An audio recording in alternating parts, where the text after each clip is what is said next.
here for episode 9 of Talk That Talk with Fallon and D-Lab. We got a special guest today. I say the Prince is here. Let's go, Prince. Hey, I'm very happy to be here. So we got Prince Daniels Jr. We call him PJ. Former football player at Georgia Tech. You know, we know him personally. And just the channels or the avenues he went through to make his way into the NFL and become a professional athlete, which was always his dream. I mean, you were born and raised in Houston, Texas, so you got those Texas bloodlines. H-Town, baby. I already knew he was going to throw the H up. Yeah, I already know, baby. that Southwest A-Leaf Texas. They call it that SWAT. Right. And you competed with, you know, a ton of talent in Texas. We know what the type of football players they produce year in and year out. Yeah. And then you went on to come to Georgia Tech as a walk-on. And you even talked about that you were told that you probably would never play or set foot on the field at Tech. Right. I never knew that. That's crazy. Yeah, me and Mario, we got a similar story. Me and Mario West. Yeah. So, okay. You know, that's why we brothers, because it's just like, you know, we're the walk-on crew, you know, that earned a scholarship and made something of ourselves. So it wasn't no. You got to have a lot of self-belief and confidence in yourself when you get in that situation. Ooh, boy, who you telling, man? Yeah. I was just talking to Tony Hollins the other day, and just telling him how when he had switched over from DB to running back, and I saw him outrun everybody. I was like, I ain't got no chance, man. I was like, this dude fast, man. I was like, he's really fast, and so you know, we had a chance to laugh about that, but it was really cool. But yeah, you definitely have to have a lot of self-belief, and one of the things that Tony had told me, he said, man, we had workouts in the morning time. He said at 4 a.m., he said you was up running to the other side of campus when everybody else was in the car. He said, ooh, that boy focused. Sound a lot like Mario West, man. Very similar story, like you said. Yeah, man. I was determined, man. My coach had told me that I sucked and that I wouldn't make it. Yeah, I know, right? I laugh about it now. Your high school coach? No, college coach. That's what he told you. You wasn't gonna make it. He was trying to discourage you to make you go to a different path. Go to a different path. He told me, he said, I can call some of my buddies up at Brown University because I heard that you're pretty smart in the classroom, but you know, your chances of playing at Georgia Tech are 1 in a million. He said, if you think you're going to the NFL, he says 1 in a billion. I was like, well, I guess I'm gonna be that 1 in a million and billion. You know, he told you it was like playing the lottery, huh? Yeah, like playing the lottery. And then he cursed me out. And after he cursed me out, he told me to get the F out of his office. And then after he did that, my teammates were standing outside, and I was like, "Don't nobody touch me! Don't touch me! Don't touch me!" Because if they would have just poked me, I would have started crying like, "Ah!" So, you know, nobody touched me. I went outside and make my mind up. If I was going to allow for somebody to steal my dream from me, or if I was going to make my mind up and go and live my dream out. So I made my mind up to go live my dream out, and I took off running to the other side of campus. Just tears streamed down my face. You know, I ran up that hill. To the library. Freshman Hill. Yeah. I ran up the thing. I'm talking about nonstop. I was angry. I was mad. I was hurt. Went up, ran all the way to the other side of campus. Street Apartments. 6th Street Apartments. Ran all the way over there, threw my backpack on the ground, put my workout clothes on. I went out to the volleyball sand area, and I just started working out. And I worked out until I passed out that night. So this conversation you're referring to is something when you're already on campus. So how did the conversations prior to you getting to campus go? Because I'm trying to figure out, like, was there a disconnect between what you thought and what the coaches thought before you got there? No. So that's awesome that you bring it, that you did that. So I was highly recruited coming out of Texas. I just didn't do well on the ACT or SAT. And a lot of people I know had other people taking the ACT, SAT, so I had a lot of pride. My dad is from Africa, so he was like, you know, education begins at home. So, you know, he was really big on education. And I remember I took the SAT like 3 times, and like the second time I took it and I didn't do well on it. My dad was like, "Are you stupid? Are you dumb? Are you an idiot?" I was like, "Oh man, Dad." He's like, raw in that cut, huh? Oh man, he's straight to the point. He's like, you should be able to pass this. You're a stupid boy. I was like, no, Dad, come on, man. So anyway, I ended up passing the SAT after signing day, And so I didn't have, so all the scholarships that were given to me, you know, all the schools, they reneged. And so no scholarship, but I just kind of fell under the radar. And the first year, we had a coach named Lance Thomas. He came and recruited another guy at our high school. And our coach was just like, man, we got a diamond in the rough. If you get this guy, you know, I promise you, you won't regret it. And so he turned on one film, and it's me running somebody over and ran an 80-yard touchdown. He was like, let me meet the kid. He's like, that's all I need to see. So he had talked to me. He was just like, hey, man, you know anything about Georgia Tech? I was like, oh, yeah, that's in the state of Atlanta, huh? He's like, no. It's in the state of Atlanta? That's what you said? Hey, man, I was a shelter kid, man. Hey, he almost walked out. He almost walked out as soon as you said that. Like, man, this kid can't make it at Georgia Tech, man. Right. Right. And he's like, no, it's the state of Georgia, Atlanta City. I was like, oh, okay, cool. Yeah. So, you know, he's like, you know, they got HBCU. I was like, what's that? You know, I was just green. I didn't know much at all. And so anyway, he saw me. He was just like, you know, I think you'll be really good to come to Georgia Tech and play. So they flew me out there and they gave me a tour. And at the time they had Coach O'Leary, George O'Leary, there as a head coach. And it was George O'Leary, O'Brien, what's his name? Bill O'Brien. Bill O'Brien. Yep. Yeah, the head coach for the Texans. Billy. Yeah, exactly. And it was myself, my mother, in the meeting room. I think it was somebody else. I remember it being someone else. So anyway, we're in there, and they're talking to me, and I'm just like, yeah, you got a good chance of playing at G Tech. Just like, we can't offer you a scholarship. So, you know, what you're gonna have to do is you have good grades, so you can get into school with your good grades. And then after that, we'll see if we can get you on the football team. So I was like, all right, cool. So I did that, submitted my letter, and I got accepted into Georgia Tech. Came on campus. I was just like, wow, I'm a little fish in a big pond. So I had to figure out everything as quickly as possible. But the agreement was, if I do good on the field and off the field, they're going to give me a scholarship. But O'Leary, he ended up leaving. And O'Brien stayed there, and O'Brien was the one that told me that I sucked, and he was like, he doesn't like me, I'm not his favorite. So that's where the disconnection was, where, you know, they said that they would give me a scholarship, you know, if I do good on and off the field, and I did do that. I proved myself, but still, like he said I wasn't an invested player. So so from there, after he told me that I wasn't going to play, man, I just made it up in my mind that I am going to play. Like, F you ain't going to tell me what I'm going to do. Like, I'm going to make my mind up and make my own dreams come true. You know, that's what, and that comes from my dad, to be totally honest. My dad, you know, came from another country to America at 18. And so he created his own business. And he always tell his story, you know, how he came to America with $32 in his pocket. You know, sometimes it's 32, sometimes it's 33, but, you know, he keep it consistent though. You know, in that range. Yeah, it's in that range. So he's like, I've come to America with $32 in my pocket, and now I have my own business. You know, so like that's I get it from my dad. It's in my DNA to, you know, overcome the odds and defy them, and just, you know, just being prideful and just having insurmountable confidence. Supreme confidence in yourself, no matter how other people view you or look at you, man. So, you know, that's just who I am, and not to mention my name is Prince. So, you know, I gotta live into that. So, you know, other than that, I'm just I'm me. You know, I grew up around an eclectic group of individuals. I got a different multiracial family, but at the same time, like, I get along with everybody. But at the same time, I'm me. You know, I'm an African in America. So I just enjoy being positive. Just enjoy, you know, keep a smile on my face. You know, and elevating everybody's spirit. I got you. So like, just transitioning a bit, we'll continuing. So you finish at GT. We just gonna try and, you know, stake your path or talk about your path. Yeah. You break some records. Humanitarian Bowl in 2004.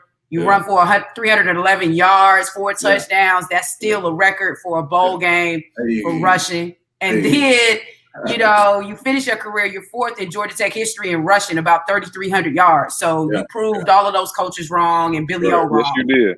But then you get drafted by the Ravens in 2006, 4th round pick, someone who wasn't supposed to make it to the NFL.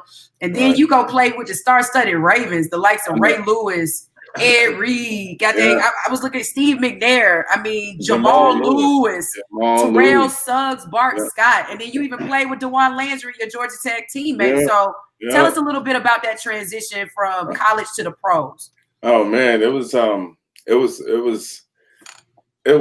a transition that the mindset was ready, but I wasn't sure what to expect. I was in the unknown, and man, being around those guys just helped elevate my game, especially like Bart Scott, you know, Ray Lewis, just all of them. I mean, we had Chris McAllister, Samari Rowe, DeJuan Landry, Ed Reed, Ray. Haloti Nata, Kelly Gregg, Double J. It was stacked. And so for me, my mindset had clicked on like sometime in my rookie year, where I'll never forget.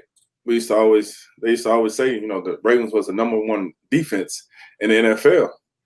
And so I remember being in my room one night, and I was just like, I get a chance to go against the #1 defense every day. So if I could beat the #1 defense every day, then when we start playing the #2 defense, the #3 defense, the number 23 defense, I'm gonna have a field day. No question. And so every day, it was me and another running back, Corey Ross. He went to the University of Nebraska, and we made we agreed upon, or we made each other a promise that every day we come out to practice, we're gonna go so hard. We're gonna go so hard, and that's what we did. And my game elevated tremendously. I decreased my 40 time from a 4.57 to a 4.27 in 6 weeks. Just doing some simple exercises, working on the core muscles and the hips, and you know, worked on my hands. And so that was like a really cool transition, because what I had to do, I had to learn how to go super hard so I could slow the game down for me, and which I was able to do, but I couldn't get my injuries on the I couldn't stop getting injured, should I say. So it was just, I mean, that's just the nature of the game, and I really didn't know how to take care of my body like I do now, but I think if I had a mentor, I would have been able to go a little bit further. So my first year, I didn't play. They didn't think I was ready to play, so I was more on the developmental side. The second year, I hurt my hamstring. They put me on IR. You can't be taken off of IR during that time. And then the third year, I tore my labrum. And that was pretty much it. So they didn't tenure me the next year, but I had a remarkable time with the Ravens, gained everybody's respect. You know, one of my guys, he was just like, one day I was just extremely mad, and usually whenever I get mad, that's when I just channel all my energy and turn to like a little Super Saiyan. And so one day we were in practice, and we had another running back, his name Mike Anderson, and I remember the defense was talking hella shit that day. And I'm sorry. Can That's I? All right. Hey, all right, you we gotta podcast. talk. Okay, let's talk. Yeah. All right, cool.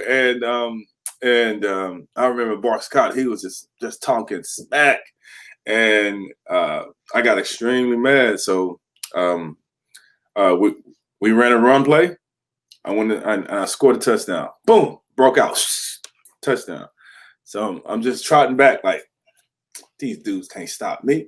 I didn't say these dudes. I just said, you know, these can't stop me. You know, so I'm jogging back, and then Corey Ross, he goes in, and he runs his 2 plays. Then I got to go back in. Bart Scott was just like, you know, that SHIT that you did earlier. That was fluke. That was fluke. Boom. We run another run play. Up, touchdown again. You know, I just jog back like, these can't not stop me. I told y'all what's wrong with y'all, man. What's wrong with y'all? Y'all tripping. I was like, y'all don't know. I was like, I'm the best running back in this month. I was like, y'all cannot stop me. I'm going against the #1 defense. I'm going to make sure that I make y'all look bad every single day. And y'all going to get better by trying to chase me. So I get to the sideline or to the back of the huddle, and I'm just standing there. And Mike Anderson, he come and wrap his arm around my neck. I'm like, why you choking on me, man? Why you choking me? Why you choking me? And he was just like, he had this real raspy voice. He was like, yo, what the fuck was that? I was like, what you mean? He's like, what the fuck was that? He was like, I only seen 2 people do something like that. I was just like, what you mean? He's like, look, I seen LT do it, LaDainian Thomas. And then he's like, I seen Clinton Portis do it. Pretty good company right there. Right? And he said, you're the 3rd person I seen do some shit like that. He's like, whatever you did to do that, you do that every single day. He said, because that's what they're looking for upstairs. He's like, you don't find that shit a lot of times, man. He said, that shit is rare. He said, so whatever that you just did, you do this shit every day. He said, I guarantee you're going to be our starting running back. He said, and I hope that you listen to Rook. He said, because I'm done talking to you, but I'm only going to say it one time. But he's like, boy, you're going to be great. He's like, you just got to keep working. And so that sounds like a good mentoring experience. Who would you consider some guys who kind of, and I know you touched on, you said you probably didn't have the best mentors, but who were some guys that mentored you and kind of helped you prepare for being the best player you could be on the field? And then also any guys that kind of got in your ear for post-career, starting to plan ahead for whenever you stop playing football? Right. So during the game, we had Justin Green, he was my fullback. Mark Clayton, he was our wide receiver. Derek Mason was our wide receiver. Who else? We had Troy Smith, my other homeboy, Demetrius Williams as well. Haloti Nata. Well, no, Haloti wasn't. He didn't really speak too much. He was just my dog. That was it when it came to being on the field. But when it came to being off the field, I didn't have too many mentors, man. I wasn't. I had a difficult time trusting people. I was in a new space, uncharted territory. I didn't know who to trust except on the football field. But after we got off the field, I didn't know who to trust. I didn't know who to hang around or get some tips from someone, because I just always had this chip on my shoulder. And if I would have had a mentor, then that mentor would have helped me dissolve some of that animosity that I had inside of me, so I could focus on my overall game and focus on the business side of things. Because I came in there just as a young, passionate guy, and I didn't know the ropes, so I just kind of fell through the cracks. Because if you're passionate about one thing and something else happens to you, you're going to end up being, you're going to react to that situation in the same way that you react to something that you're very passionate about. So I lacked emotional intelligence at the time, so I didn't know how to control my emotions, and so that's why I needed a mentor. We would have different running backs that come in, different running back coaches that come in, each year, and they would look to mentor me. They would want to mentor me, but I would always push them away because it was just like one after another. I needed something that was consistent, somebody that I can trust. So you never got to kind of build a foundation with anybody and kind of grow with them. Correct. Exactly. Okay. Exactly. But yeah. I'm one of those players. If you nurture me, I can give you all I got and more. Because I've always grew up in a big family, and so I have 4 uncles on my mother's side, and on my dad's side, got a big family as well. But I always grew up around trusted resources. So whenever they give me some type of information, I'm like, okay, and I go and implement it, and like immediately whenever they give me any type of information, and I come back the next week, they'll be like, how you do that? I was like, you told me to do it.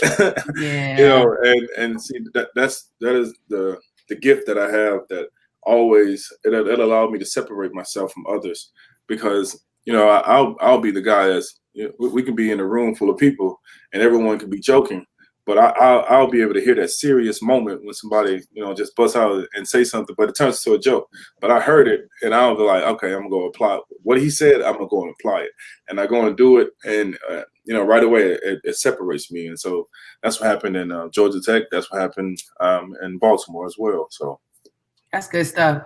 So let's transition a little bit post-career. So you said injuries plagued you during the NFL, so it prematurely cut your career short.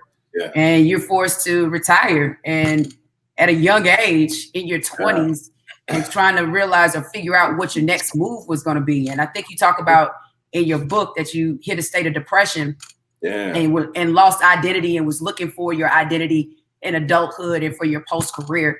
So what helped you get through those tough times? And just tell us a little bit about like what you went through and how did you make that transition to find your calling, that it was to help other athletes? Man, so what I went through a self-identity crisis, meaning, you have a structured lifestyle. You get up every day. You have a schedule. You show up to work. You do the work. You come back home, and you repeat the same process over and over again. So, I was battling some injuries when I was in the league, but when I came back, or after I tore my labrum, I went and did rehab at Georgia Tech. And so I did that because mentally and psychologically I was effed up. I was just really effed up. I was just emotionally bruised, physically bruised. So I decided to go and do rehab at Georgia Tech and stayed in Georgia. And I didn't go back to Baltimore that year. I just stayed there and I sequestered myself from everybody. I just got myself a little apartment with no TV in it. It was just me and my dog. And I would just get up and go to the woods and run every day with just me and my dog. Man, you went old school, man. Old school, man. That's what I was about, man. Just get back to the basics. Going to the woods and run and everything in the forest or in the woods is a part of my game. So when I see a tree, I'm over here giving the tree a little move, doing a spin move, giving it a stiff arm, just using all the elements. So I rehabbed myself. I rehabbed my mind. I was really big on meditation as well. And so I ended up going back to the Ravens, and they said they're gonna let me go. I was just like, what you mean? I was like, I'm a machine now. It's just like, I never showed my face. But I never communicated with them what I was going through. Mm-hmm. And so since they didn't know, and I didn't know who to communicate with or who to tell this to, because I didn't want to look like, I didn't want to look weak. So I didn't know. So at the end of the day, basically, it sounds like you just didn't trust anyone. That's it. And so I did the rehab, went back, they let me go. And so after they let me go, I had one more workout with the Buffalo Bills, and I wasn't as focused, and I wasn't working out because I didn't know what was next. I didn't know if I was going to get another opportunity with a team. I didn't know what was going on. So didn't do so well. And then afterwards, that's when I started getting on the horn and I started working out real hard. Like somebody's going to call me, and nobody ever called me. So I worked out 365 days, no days off for one whole year, waiting for somebody to call me. And so that's where, the depression started to sink in, because it was just like, dang, just like you're working with no end game. Mm-hmm. And so after that, I was just like, dang, so where do I go from here? So, it just like within weeks, it was just the same old thing that was just playing it over and over again in my head. Like, you let your family down. You lost your first job. Like, how you lose your job? Like, you just, how you let yourself down? Like, what's wrong with you? Like, you stupid. And then after that, the market hit, the 2008 market hit. Then I bought a condo for like like $275K. And then it went down to like $125. I was like, oh, no. It's like everything that went wrong, everything that could go wrong went wrong. And it's a butterfly or cascade effect, a domino effect. And so after that, I'm just like, okay, so what next? So now, and then also sometimes, you have to keep in mind that whenever you're playing your sport, you are you don't get a chance to, excuse me, whenever you're playing your sport, you don't get a chance to work on the other things outside of the game. Yeah. So, you know, you don't have the ability, like you're dependent on a lot of people, on a lot of things. No question. So after, you know, the game is over and the money started coming in and everything else started coming in, and those people, they go and find the next money or the next person. And so now you left trying to figure out everything on your own, you know. And so I was trying to figure out everything, you know, like my condo, just all right, lost that. I was just like, all right, so what do I do? And I want to invest my money. Like, how do I invest my money? And so I was never the one. I was never the one to like call people and communicate with people. So now I'm trying to call people and communicate with them, but now they're too busy for me. So just kind of missed that ball. Yeah, crazy how that works, isn't it? Oh man! So it was just so many things that just happened to me, and one thing after another, and it became so overwhelming that I was just like, shit, you know, like I'm about to kill myself. I was just like, you know, that just sounds much better and feels much better than to just, you know, sit in the downward spiral of all of this, you know, this BS that's going on in my life. I was attached to all of these things and I could not let them go. And that's what I struggle with. I struggle with that, you know, just like I worked this hard to get this and now I'm losing it all. I was just like, how am I supposed to lose it? I'm just like, I'm supposed to be a superstar. My mindset was this. I'm supposed to get this. I know I'm supposed to do this. Like, I am me. Like, where am I at? So had this self-identity crisis. I had put together a 3-day plan to kill myself. Basically, I was planning on blowing my head off. So first day I just had my gun just out, and I would put it underneath my chin and I would pull the trigger, you know, just kind of get used to it and embrace that feeling to see how it feels to pull a gun on yourself. And then the second day I just put the bullets out on the ground. You know, just be like, okay, there's the bullets. I'm not gonna load the gun yet, but I got to get used to still pulling the trigger. Just make it seem like it's a mindless thing to do. Then the third day, I loaded the gun that morning, and I just put it down on the ground and laid a blanket over it, or laid a towel over it. And because I was doing this in my closet at home. My parents were there as well. You know, everybody was there, and it just made it seem like it was nothing that was going on with me, you know, but I was battling. I was struggling with myself because, again, you know, internally, my mind was just saying, you know, you sorry, you this, yeah, you suck. Yeah, I can't believe you did this. I can't believe you didn't make it. I can't believe you got to let go. So on this third day, I ended up calling 7 people. So I called 6 people. The first 6 people was like my professor, one of my old teammates, my parents, some of my uncles, and just started talking to them. And I was just hoping that they would tell me something that I wanted to hear, but nobody told me anything that I wanted to hear. And so that 7th person was, which I'm very fortunate for, the guru at the monastery. So because I've been going to a monastery a couple of years before I made it to the pros. No, I was always intending to go to the monastery, but somewhere after my first year, that was my first time going to the monastery. So that was like in 2006. I went to the monastery. So I was happy for that because that was my safety net. That was my last lifeline. So anyway, I'm calling everyone, just trying to see what they're going to say. No one really says anything that I want to hear. And then all of a sudden, I'm just like, you know what? I'm just going to call, you know, see what the guru got to say. And so I call, I'm just like, man, you know, I'm about to kill myself. I lost my condo, you know. So you didn't say this to anyone else. You said this to the guru, but you did not say this to the first 6 people, correct? Yeah, okay. I didn't say that to them because I didn't want nobody. I guess I didn't want nobody to talk me out of it. You know, but it sounds like subconsciously you did, because in preparation, you made this process longer and you started to reach out to people prior to the end. So, you know what I'm saying? Subconsciously, you kind of didn't want to go through with it. Right. Well, it was another side of me that was struggling, the voice that wasn't heard, that was suppressed. Because I'm just like, what if, because what I did, with the blank shots that I would commit, the action that I would commit, it was like, first it was like how people try to get hyped when they're about to fight somebody or do something. Yeah. I was just like, what's up? I was like, what you about to do? I'm about to kill myself. I just made it as if it was like the coolest thing to do.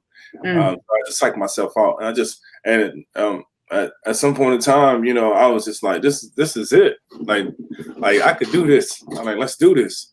And so the third day came and called everybody. They didn't tell me what I wanted to hear. Then the last person, the guru from the monastery, I was just like, look, I'm about to kill myself, and I lost this, I lost that, I lost this. I'm like, you know what? I'm done. And he was just like, it was silent. It got silent. And I just remember me being tense and just being like angry. I could feel myself being angry. And he stopped and he was just like, are you done? I was just like, damn, what? Huh? And that was the first time I felt myself like exhale. Like man, he just deflated me.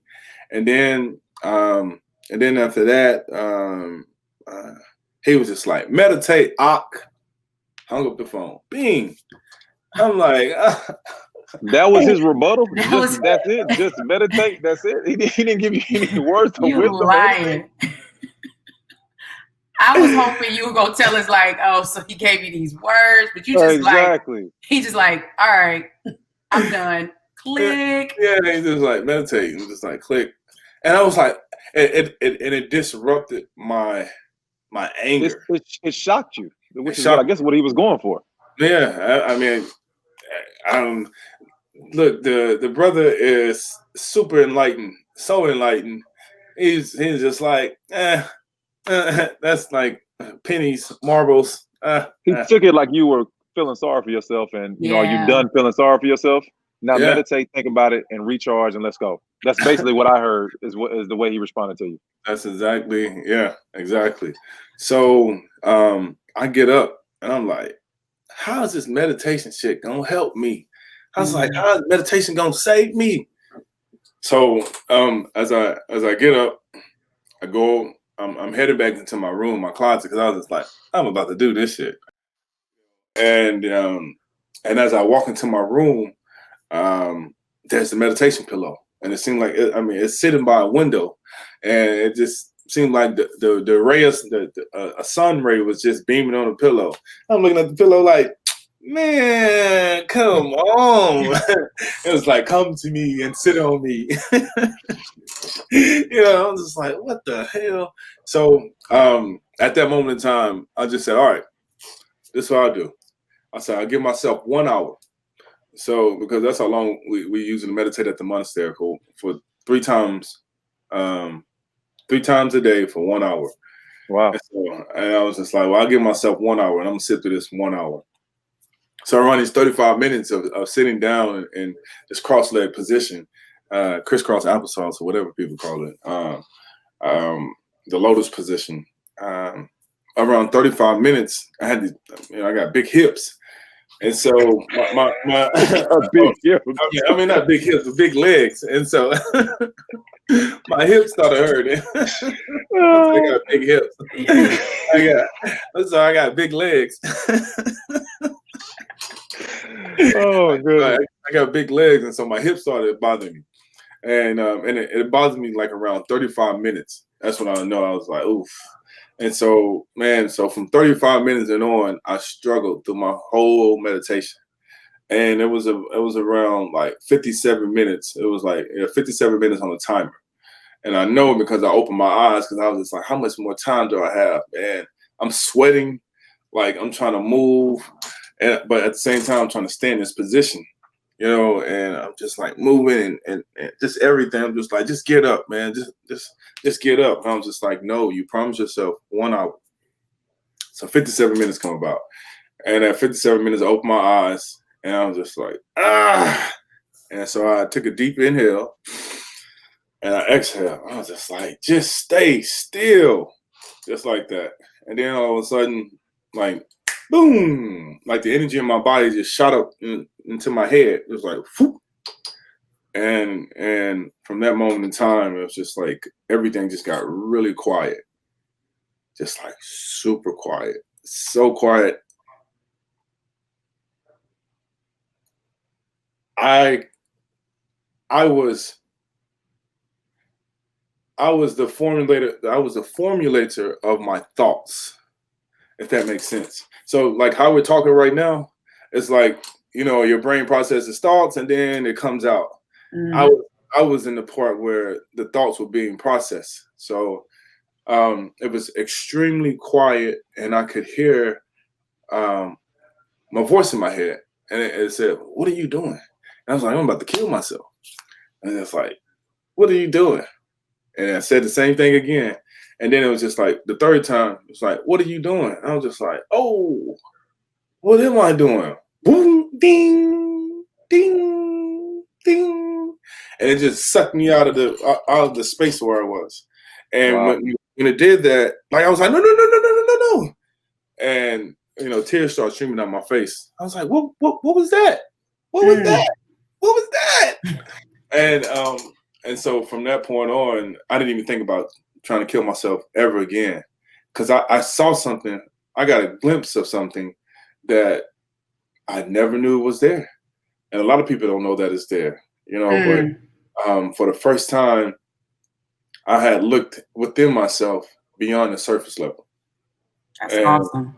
And I saw it was something that I realized there's something inside of us that we haven't tapped into. And when you take the time to look within, then you'll see how beautiful you are, we are, and you'll realize like, man, there's so much more stuff that needs to be done in this world. Like, like get up, let's go. Like, you know, don't feel sorry for yourself. So, I got up, I put my gun up. I never even thought about harming myself from that point on. And from that point on, I just started talking positive to myself just every day. So, because I didn't even like looking at myself. So I covered up my whole mirror with Post-it notes. And every day I read a Post-it note or something positive and I take it off. I take it off. I take it off until I actually started, you know, feeling positive about myself. Then I started going. Then after that, I went to the monastery and I spent time at the monastery. And I spent time with myself and I started reading hella books just about spirituality, because what I realized was that there's in a hierarchy sequence, a process. The body is the lowest on that scale. And then you have the mind that comes next and then the spirit. So what I realized was, if I go for the mind, I'm going to be stuck in between. Yeah. I've already been playing that game. And so if I want to be enlightened or just perceived as an intellectual person, I need to go for the spiritual side, because that's what I need to tap into to understand who I am. And that's what I did. So after that, I started studying the principles of life. So I went to the monastery and I read books from like 1600s. You know, I was reading books from the 1800s, just old text books, just because they have a library at the monastery. And I became a student of every single thing. And I was just like, you know what? And I really started to see like where confidence comes from. I really started to see where love comes from, and it comes from within. You know, like all this stuff, when people are looking for things outside of themselves, it's just a false thing that they're looking for. But when you really want to know where the jewel is, what the juice is, what the love is, what God is, you know, you look within yourself, and then you can learn how to tap into your energy, your INNER capital G, your inner good, your inner God, your inner goddess, and it allows you to express yourself in the way that God would want you to express yourself, you know, because we're all children of God. And so he wants us to help each other evolve, and that's what it's about. Mm-hmm. We should be killing anything. We should be killing flowers. We should be killing flies or spiders. But if they're in your house, yes. But if they're outside your house, like, don't harm the brothers and the sisters. You know, they're trying to evolve as well. And so that was the teaching that I received at the monastery. And so now transitioning to what I'm doing now. So I had made a promise to myself that I was going to work on my mind, my body, and my spirit each and every day.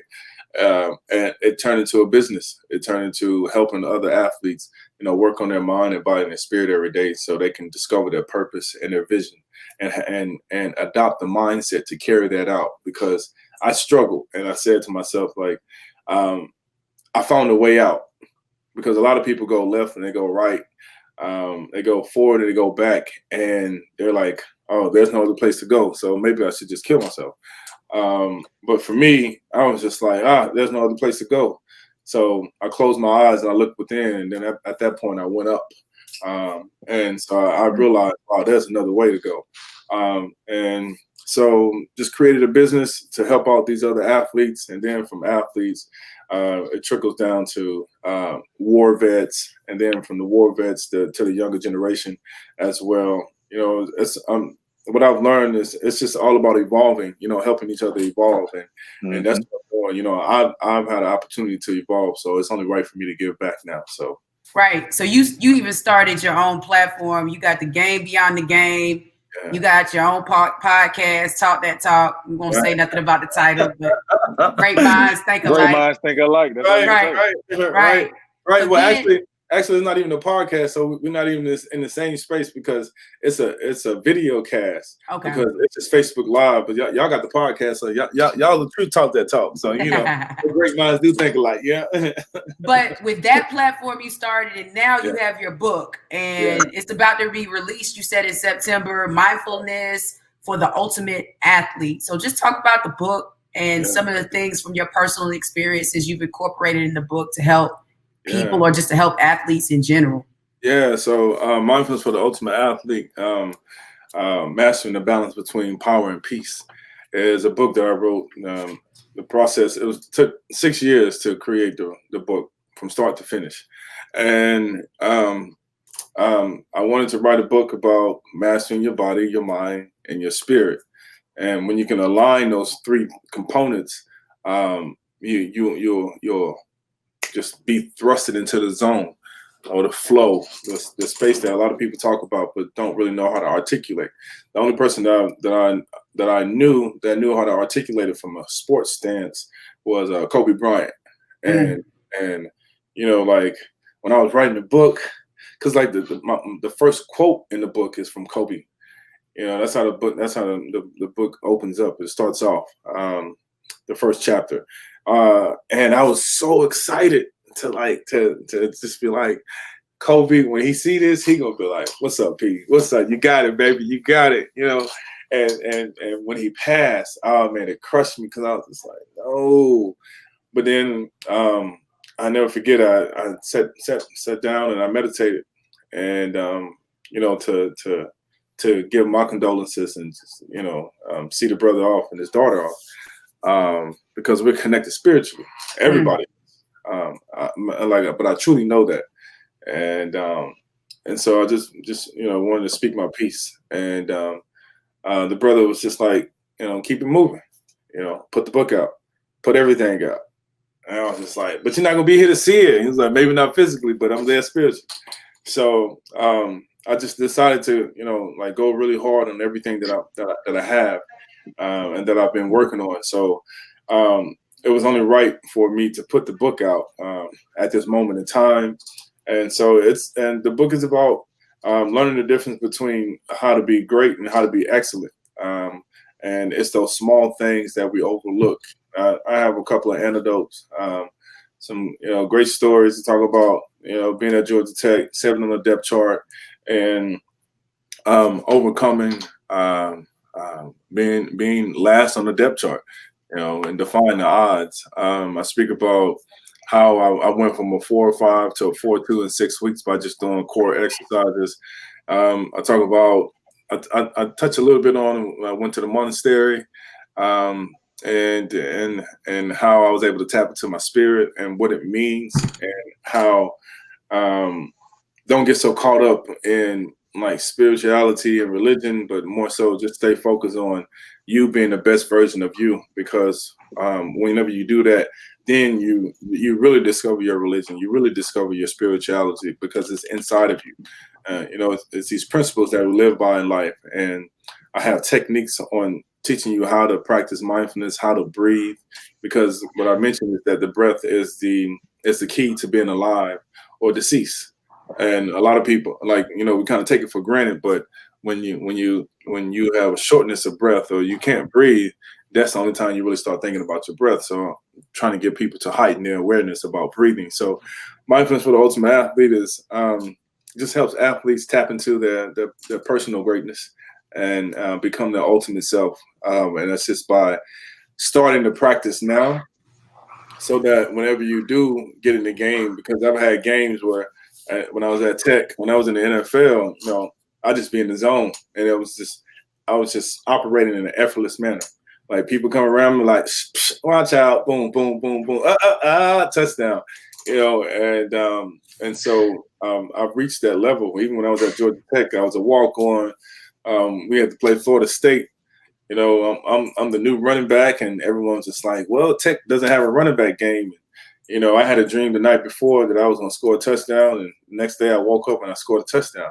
And it was the dream had played itself out. So I was in the zone at that moment. I was just thrust into it because I had this burning desire of wanting to be great. But once I went to the monastery, I realized that same zone, you can get into it by just sitting and learning how to be still. So what the book teaches you is that if you can start doing this early on in life, when you hit the zone, when you're playing, it's going to allow you to hit the zone more and more. And that's by aligning your body, your mind, and your spirit. So that's awesome. So triple CQs, which is the talk that talk questions, which was, yeah. You know, how do you what advice would you have for young boys? I think you kind of just touched on that. So our second question is, what effect do you hope that your book, Mindfulness for the Ultimate Athlete, will have on its readers? And PJ, we want you just to give a one-word answer for these questions. That's what I want to see, your thoughts. Okay. For this one, evolution. That's a good one. Yeah. And then just, you know, circling back, I want to ask you this question, but what advice would you give young boys who are striving to become a professional athlete? In one word.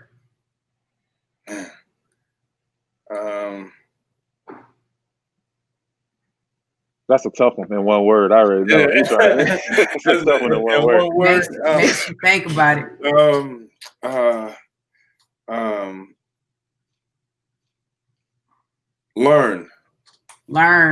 Learn as much as you possibly can, just about the business, just about you, about your people. Just, you know, like learn. And the only way you can learn is to trust, which I think young people have an issue with and a problem with, is trusting the people around them and the information that they're getting. They always want to search for their own information. They don't want to trust the information that people are giving them.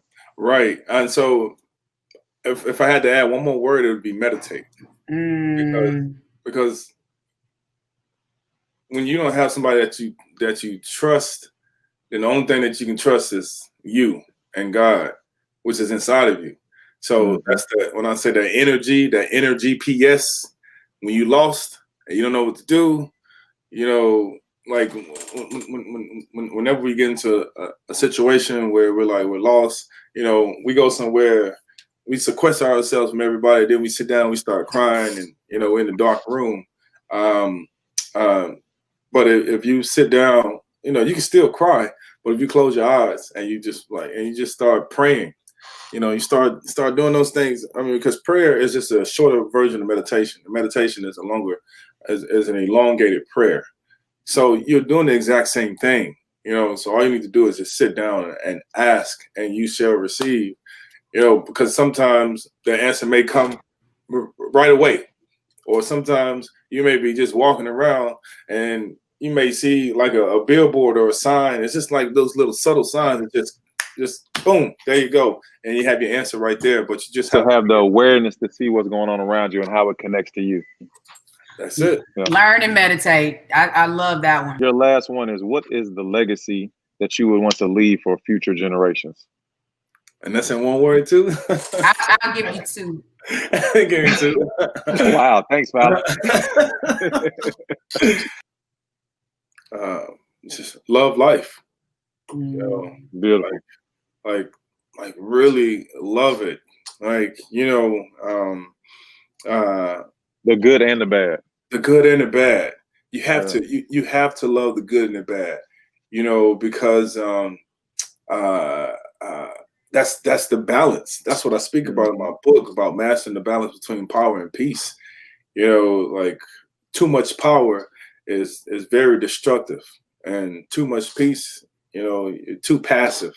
So you got to find the balance between those two. But I'm not saying don't go out and be timid, but live your life, be in those moments, become aware. You know, heighten your level of awareness so you can know, like, if this is a situation that you want to be in, this is a situation that you don't want to be in. If you're in a situation, you know, like, do you react to it, or do you keep yourself calm, and do you continue to keep breathing and allow to see the outcome and the results? Because if there's nothing threatening your life, you should be able to sit through it and figure out how to get through it, you know, from that moment in time. So. Figure out how to get through it. Well, PJ, this interview has been amazing. We appreciate you so much for coming on and giving your testimony, because you just said a mouthful that I had no clue about. Me either.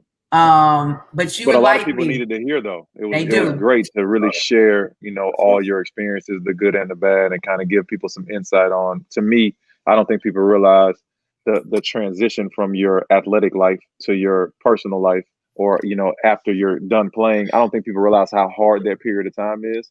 And I didn't even make it to the level you made it. So I know it's even more difficult transitioning from being a pro to now not being in the league. So just going from college to not making it is hard. So to me, what you went through is even harder. So we really appreciate and are humbled by, you know, your thoughts and your insight, because hopefully that this can help someone moving forward. Most definitely. Yeah. I forgot to mention that Calvin Johnson Jr. wrote the foreword to the book. So, man, y'all make sure y'all go and check out the book, because you know, for Calvin to like something, you know, that I put together, that I wrote, it means a lot. It's a big deal. So, like, I'm just very honored and grateful for that. You've been around a lot of big time Hall of Famers, and we know he's a future Hall of Famer. So most definitely. Great shout out to Calvin Johnson Jr. from the from Tyrone out here. So we'll always represent A-Town, stay down. Yeah, you know what I'm saying? So yeah, and people can find me at on my website, www.princedanielsjr.com. You know, you can find my book, my social media handles, so, and all of the things that I have going on in the world. And I got a foundation where we teach kids about meditation and financial literacy. I'm doing that. I'm planning on the plan is 2020 right now. So 2024, plan on taking kids from America to Africa, to like in inner cities, so they can get a more of a thorough understanding of what it's like to live in a third world country. And so the ideal is for, after they visit Africa with the African kids, then they come back and they have a different mindset, and they come back and they look to get their 501c3. They look to build their own LLC to make a difference in the world, because there's a what you're doing is changing their perspective. That's it. Changing their perspective, because there's a disconnect between the Africans in Africa and the Africans American in America. And so and I see it because I'm half African, half American. And so since I see it, I was just like, okay, this is what we have to do. And it has to happen consistently and over again to bridge that bond that we've lost. Well, thanks for jumping on, PJ. We appreciate you. We're going to have you again soon. Please keep us informed on what you're doing, and we wish you best of luck with your book, which will release next month. Hey, thank you so much, man. Y'all have appreciate you, man. You were awesome, man. Good luck with everything. Yeah, y'all too. All right. Tell him I said hey. All sure, right. you do the same. All Take care, PJ. All right, so this is episode 9 of Talk That Talk, and we gonna continue the trend. That was a great interview with Prince Daniels Jr., giving his perspective and his life's journey. But we gonna continue to shout out Black businesses like we do every episode. And this week we got Tony McEachin, who's a natural beauty expert and owner of Duchess Cosmetics. She sells products that complement your existing beauty. That's her little pride to glory, or her claim to fame with her products. And Duchess Cosmetics uses hypoallergenic vegan products that amplify your natural beauty. So to our viewers and listeners, go support this sister who's putting out a great product. Her IG handle is at Duchess Cosmetics, and the website you can go to linktr.ee/ Duchess Cosmetics, and you can go check her out. So please support this entrepreneur, this Black female who is really putting out a good product. And we have to continue to support Black businesses that are really trying to affect our communities and do a good job. So there we have it. So Daryl, D-Lab, there was another good episode 9. We're going to go ahead and continue the trend and just, keep our listeners and followers, tell them to subscribe, listen, and watch. Please y'all to subscribe. Tune in, right? To next week, we're going to end it with episode 10 to end the month of August. But this is episode 9, so stay tuned.